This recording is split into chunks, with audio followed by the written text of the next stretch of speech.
Welcome back to What You Will Learn. My name is Adam Ashton. And my name is Adam Jones. Today we're taking you through the best bits of What to Do When It's Your Turn by Seth Godin, and it's always your turn. That's it. Always. It's your turn. It's your turn to ship. It's your turn to speak up. It's your turn to stand out, build a following, market a product, make a connection, solve an interesting problem, write, sing, invent, create, ask a question, launch a product, organize a protest, open the door for someone, question authority, make a short film, direct, produce, create, adopt.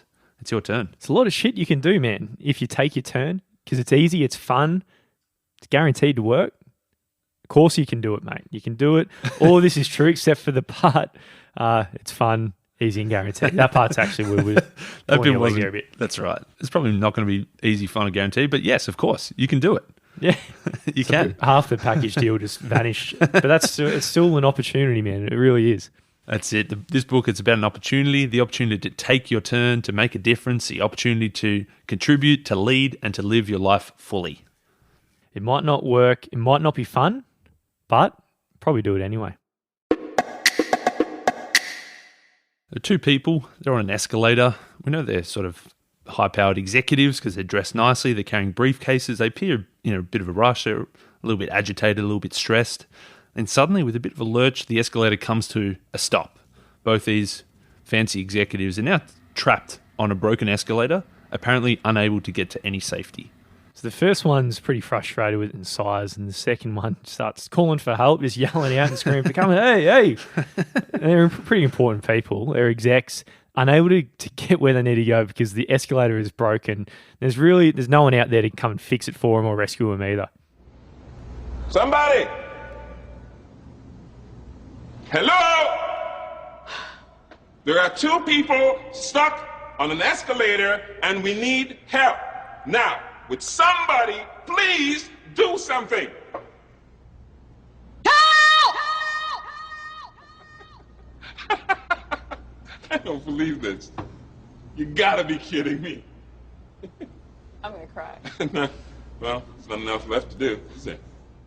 It's a funny clip, it's worth watching, but too many of us were unable to see that all you have to do is just walk up the escalator. The stairs, they're already there, they're built in, they're a part of it. Of course, if the escalator's functioning, it's a lot easier, it just carries you up, but walking up the stairs is a hell of a lot better than just being stuck. So this book is about seeing where you're stuck. You might be on the escalator now, and Seth's just trying to say, hey, come on, mate, we'll just walk down. Then get unstuck and start swimming upstream in a system. They would often prefer, the system probably does prefer you just to stand still, but you don't really have to. That's right. It's about realizing it's your turn. It's always your turn. And once you see the opportunity, it's yours to take your turn. Now, there's a pretty big opportunity on the table here, and that's freedom. But your automatic instincts, you've got freedom, but you want to avoid it at all costs. You got the freedom to do a whole bunch of things like connect. You can reach out to anyone in the world. You can create, you can sing, you can write, you can invent, you can share widely, you can learn, you can take almost a course on any topic today and put that learning to work. There's so much shit we can do in the world because we have this freedom here. We still don't do it. That's it. The world today, the changes over the last couple of decades, that everybody's got so much freedom, but it kind of is a lot easier to not take that freedom, because whilst our opportunity is freedom, the problem is also freedom. It's not that we don't have enough freedom, it's that we believe that we can't handle the freedom we have, because freedom brings the appearance of risk, brings responsibility. The freedom means that you've got to make the choice. So whilst freedom is our opportunity, it can be our problem. Yeah, well, with freedom, if you choose that, it brings responsibility, and you got to make a choice at some stage. So usually when we say it's your turn, it's really your turn to be picked, to be the next one, and the person who fits in more than any other. You can be the next plant manager or the next in line for a promotion or the next in line at the deli. But this is the model where you're really just waiting for change. If it's your turn, you're just waiting for someone to say, hey, Ashto, it's your turn. Go on, mate. That's right. It's one way of doing it. You're waiting there. You're waiting to be picked for your turn. But this is a different model of your turn. Instead of being the person who's waiting for change to happen to you, this is about the person who makes change. It's about taking a turn to make something interesting, to make change for the better, and most of all, to make a change that kind of connects us to someone else. It's the freedom to make the change, and also the willingness to seek out the uncomfortable tension that it brings. And it's pretty predictable, this uncomfortable tension. There's quite a few issues with it. 3 of them. Number one, if you do it yourself, things might not turn out exactly like you hope. There's too much uncertainty. You don't know what's going to bring. Number 2, resolution. It takes a long time. You're going to be like, Moses going through Exodus in the desert. You got to go through the desert really to get to the promised land eventually. But that time in the desert, no one wants to hang out there. Number 3, you might fail. And obviously, if you're just hanging out on the escalator, if you're just waiting in line for the promotion, waiting for someone else to pick you, you're not really risking failure whatsoever. That's it. So normally when it's our turn, which it's, as we said, it's always our turn, we normally take a pass. When we see it might not work, it might not turn out the way we hope, it's going to take a long time, we might just think, okay, let's just stay here on this escalator. Let's wait for the repair person to come along and tweak a few things and kick that escalator back into gear again. But it's not really the way to do it. Yeah, that's it. We sort of like things to be okay, but what's Seth saying? Not everything has to be okay all the time. It doesn't have to be like that. Because if you're moving forward with generosity, if you're just moving forward to live with tension and move forward and learning to let go, there'll be times when your feeling isn't that it's all okay. All the people that we look up to and we admire, all these successful people who have achieved these great things that we wish we could do, it's not that they're better than us. It's just that they were more willing to live with that uncertainty of this thing that I'm going to try, it might work, but it also might not work. For a lot of people, the tension between it might work and it might not work is enough to keep them stuck. But you want to be the type of person who thinks, okay, it might work, it might not work, so I'm going to do it anyway. He says they care enough to fail. Now, it's a bit of I don't know what the word oxymoron means, but I'm going to use it here. Does it work? It just feels like it works here. I don't know what it means. Probably, yeah. Close enough. But basically, you care so much that you're willing to fail because the possibility of it actually working out and succeed, and there's a real possibility of failure, but you're going to just take the bullet anyway to make it work. Just a pure oxymoron. I can't say any more about it. Nice. I think it pretty much What's an pretty much oxymoron? works. Two things that go together that shouldn't go together. Yeah. It kind of works. I killed it. Oh, that's it. Mate, you can add that one Mate, to the that was vocabulary. proper. I cared enough that I could have That's failed it. that I did it. That's it, mate. Which ties nicely into the next section, the fear of stupidity. Hey. Mate, you took a risk. You could have been seen as stupid, but the thing is, stupid is not a bad thing. Normally, we think, oh man, if I try this new thing, I'm going to look so stupid. But Seth says, a scientist, they're going to work for 10 years, 20 years, sometimes a lifetime on some problem of math or logic or biology, and for that whole time, they're stupid. Until one day, the eureka moment when it clicks, instantly they're not stupid anymore. So the thing is, you got to be willing to live through all that time of being stupid, appearing stupid, until eventually you get to the point where you're not stupid anymore. It happens a lot with artists, doesn't it? In general, there's just like this. There's such a hard grind without that respect and reputation and status sometimes, and then bang, all of a sudden you're the highest status person in the whole world. So it's weird, but it's just desert moment in the middle, and then tomorrow went through the desert then, and I'm going to drop the word oxymoron with a bit more context in a great setting and look really smart. So there you go. The only way to not be stupid is to be stupid. As in, the only way to actually learn something is to go through not knowing it, take those risks that it might not work until you eventually get to the point where you're not stupid anymore. So you can avoid change altogether. You're never going to look stupid, yes, but you're never going to get to the end. The best way to avoid fear and that fear of stupidity is to avoid freedom altogether. But the good way is to embrace stupid. That's it. Enjoy it, get into it, get stuck into it, lean in, skip the afraid path and just get comfortable with change and get comfortable with being stupid. There's nothing actually to be afraid of, you might find out. And there's nothing to avoid except the feeling of stupidity. But you could just tell yourself stupid is actually a good thing. Yeah, that's it. I think doesn't really mix well, Peterson and Seth Godin. It's a bit like mixing red wine with orange juice sort of thing. But he does talk about the jester in his second book, right? How it's just like it used to be a very respected figure who the person who was the village idiot was actually very respected because they were actually embraced the stupid. Yeah.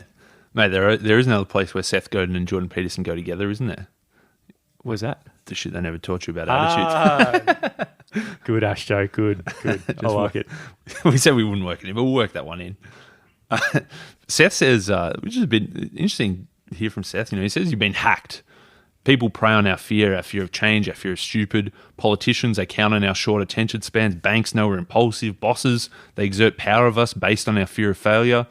Really, it's the culture fueled on keeping us in check, keeping us stuck. So Seth says what you got to do is you got to hack back. Most of these big organizations that are preying on us, they kind of fear somebody who is willing to take that step up the escalator. They fear that person who, when the escalator is broken, they start walking up it anyway. Yeah.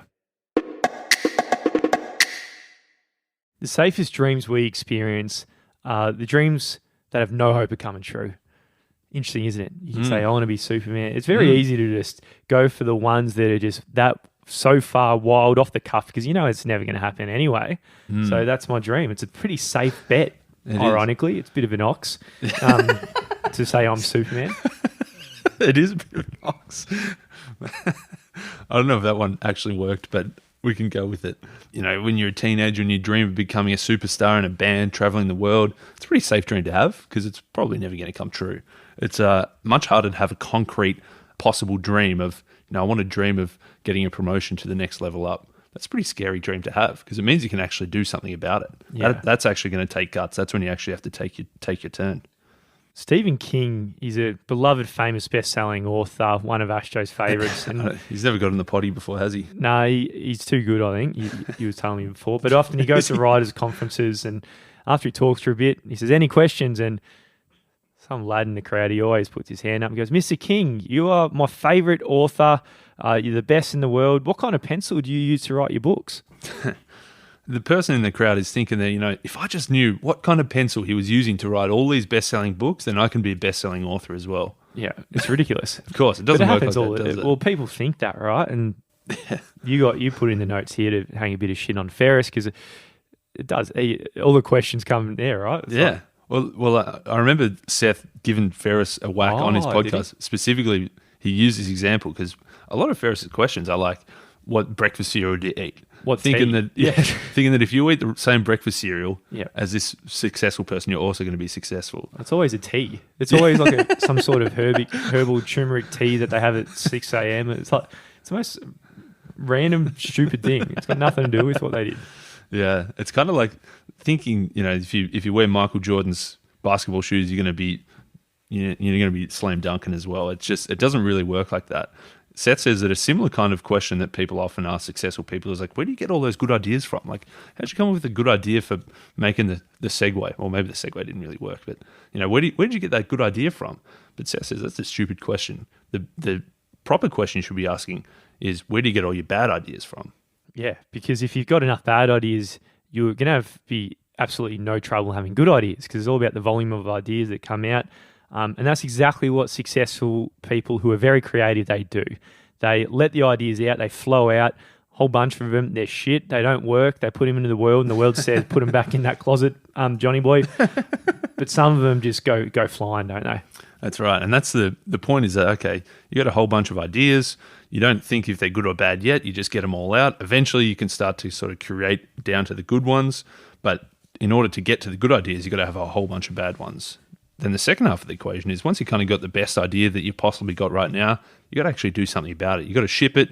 You got to put it into the real world, let it interact with the market and see what happens. That's it. And in the end, if you fail more than the other person, you're probably going to win because in order to keep failing, you've got to be good enough to actually keep on playing. And if you keep on playing in the game, you're just going to get better at the game. It's a good one. The rule is, you know, whoever fails the most wins. If you have one big epic failure, you go all in and you... That's an oxymoron, isn't it? And it actually is. It is. It is. That is one. I got it right. Keep going, Ash. It is. Yeah. I don't know. I didn't even know what I said. The person who fails the most wins. Yeah, okay. Yeah, that's a good one. Yeah. That's good. Okay, so if you have one big epic failure, you go all in, you lose the house, you lose all confidence in yourself, you lose absolutely everything. That's it. You can't play anymore. And that's one big failure and you lose. So you've only had one fail and that's it. You can't actually win. If you have a whole bunch of small failures where you try a whole bunch of things, turns out you got a whole bunch of bad ideas, you're going to get better at getting good ideas. If you keep those failures kind of small, you can learn more. And eventually, as you say, the oxymoron, whoever fails the most wins. That's it. But there's us humans, we're pretty similar as a species, all of us. There's a noise always in our head just rattling on. Number one, I need to guarantee that embracing freedom is going to work ahead before I take advantage of it.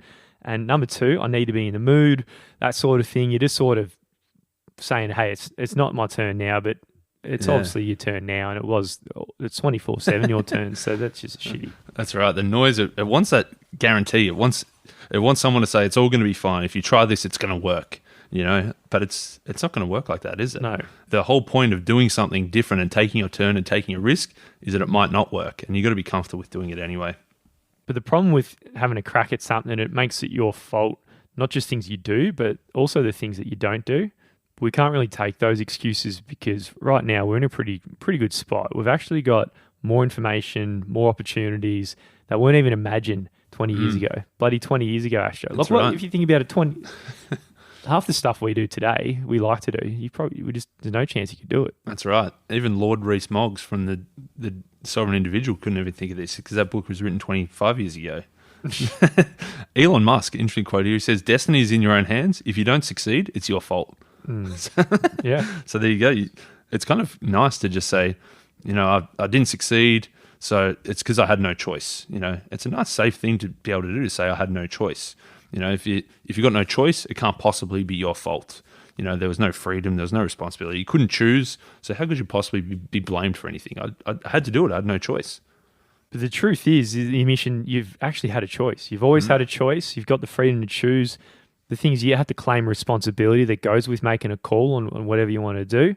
You can make excuses, right? You could say, I didn't want to rock the boat. I didn't want to make a ruckus. I didn't want to risk something important to me, blah, blah, blah. But in reality, you always had a choice, and it's on you to make that call. That's it. We willfully create that illusion that we've got no choice because it's a lot more comfortable to, it's frightening to be free. It's frightening to take responsibility. It's frightening to take a risk. It's frightening to make a choice. It's frightening to take our turn. So it's a lot easier to just say, I couldn't do it. I had no choice.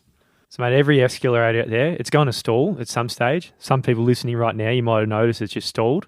And now it's really on you to figure out what you're going to do with that.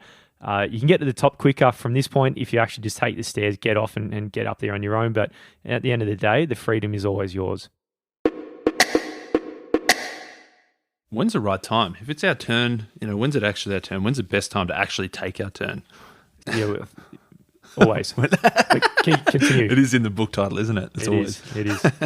Seth, he said he did a talk to a famous investment bank. There was 24 new graduates. They were the kids from the top of the heap, the famous colleges, the successful parents, a right network.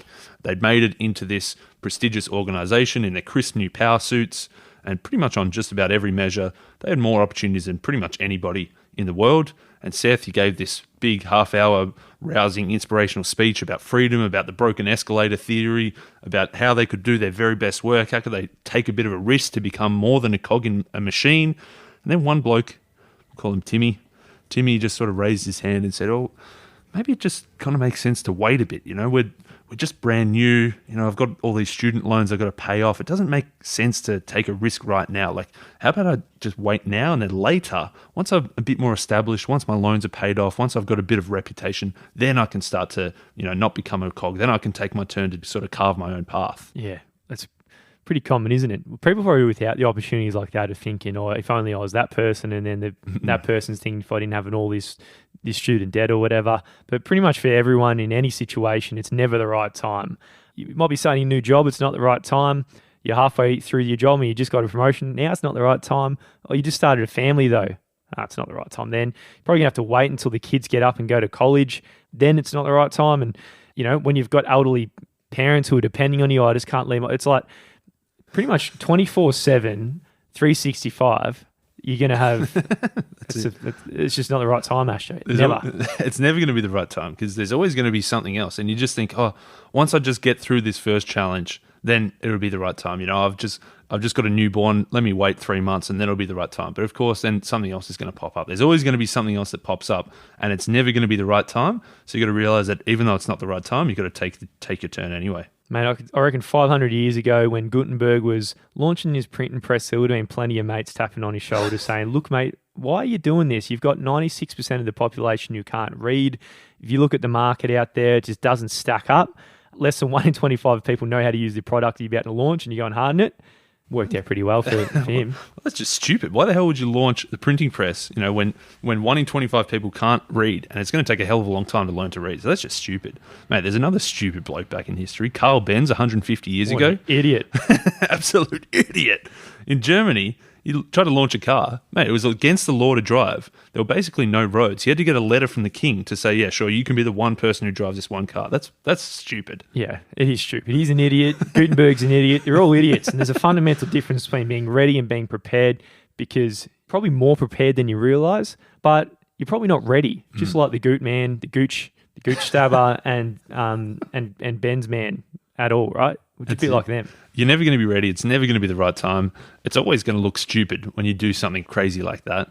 But maybe it's not so stupid after all. Maybe it actually turned out all right that the printing press kicked off, and maybe it actually turned out right that, yeah, cars actually did become a thing. So maybe you're actually not that stupid, and maybe it's not too soon. And maybe you actually are ready. You might be ready, but you may or may not be thirsty. Those two lads we were just talking about, they were definitely thirsty. And where does this come from? Because this is going to be the most important things that gets you there, and it's almost impossible to go to school and go to university and someone puts on the blackboard, today you're going to become thirsty.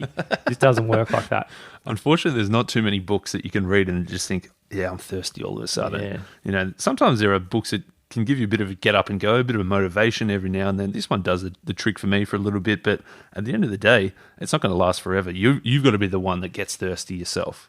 Yeah, thirst is pretty easy to kill. In people. All you need to do, if you want to go and hurt someone by killing their thirst, just ask them why they're doing it. Focus on their grades and outcomes, not their processes. Correct the grammar instead of rewarding inquiry. There's plenty of people out there who just look past the idea you've come up with and start pointing out apostrophes or misspelling or saying gesture instead of gesture.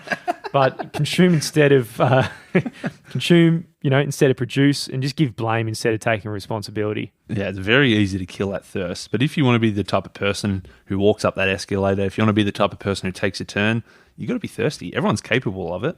And in fact, really, it's a requirement to actually doing anything. So out of all the things that happened recently over the last 20 years, perhaps the most important thing that has happened to you is you've been actually given a microphone, and no one else had this opportunity. Today, you've got everything on the internet. There's different ways, different forms and textures of microphones, email, chat, video, Meetup, Twitter, Insta, eBay, Wikipedia, Kickstarter, TikTok, all that sort of stuff. But they're all mics. That's it. We've got literal microphones, but everybody's got also a metaphorical microphone. All those things that you rattled off, they're all about destroying the bottlenecks to selection. Previously, if you wanted to speak up and have your voice heard, you needed someone to pick you. You needed a newspaper or a radio station or a TV network. They got to pick you so that you can speak up. If you've got a new product, or you need a big retailer to pick your product and put it on their shelves. That's the old way. Whereas now, everybody's got a microphone. You don't need to have the middleman to pick you. You can actually just pick yourself. You can take that microphone and speak up. You can take that new product and put it online. Seth's making a pretty compelling case to get off that escalator. We don't really have any excuses anymore with all these microphones, all these amplification. And for some of us, we're still stuck and we're still unable to use them. Not because the microphone doesn't work, but because we're unwilling to really speak up, hop off of that escalator and start using it. That's right. The internet, it's given anybody with something to say the ability and the freedom to say it. We've got the freedom to connect, the freedom to be generous, the freedom to make a difference. But we kind of don't really use this freedom to the fullest because we can't bear with that internal narrative about taking responsibility, about risk, about failure. It's not that we've lost our voice. Our voice, it's always there. It's just we're kind of paralyzed into not speaking up. Is it easy? It's not. If it is easy, you already do it. So granted, it's not easy. Just as the marathon runner, they get exhausted, just like you, with a loud and clear voice that's just somewhere hiding behind. But you could speak regardless, like the marathon runner just runs anyway. At the start, it might be a little whisper, but you must begin to say something in this world.